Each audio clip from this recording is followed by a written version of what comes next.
পাখাটা আমি আপনাদেরকে দেখাই। তো অদ্ভুত পাখা, অনেক উন্নত মানের।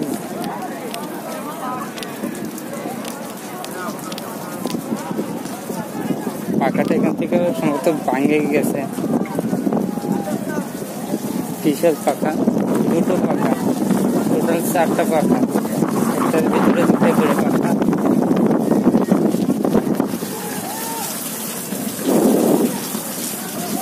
জাহাজের নিচে যেভাবে,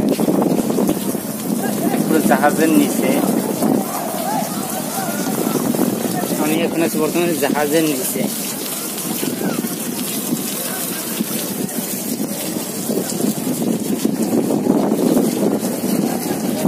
ভয়ও করে জাহাজের নিচে, যেহেতু পানি নেই চরের উপর, তুলে ভিড়া না।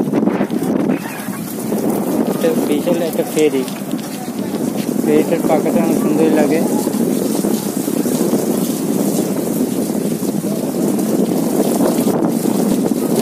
আরো একটা টাকা, এটা ফেরি আর রয়েছে মালবাহী, যেটা চট্টগ্রাম বন্দরে যেগুলো বাহির থেকে যে মাল আনা নেওয়া হয়, যেগুলো খুলে নিয়ে আসে ওই জাহাজগুলো।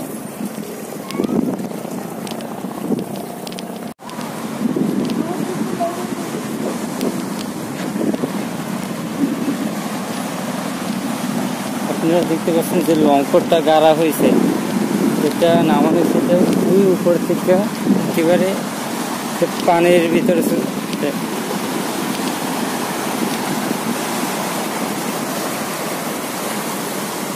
লঙ্কর করেছেন। এটা কত বড় শিকড়, বিশাল জাহাজ, যেটা কর্ণফুলী থেকে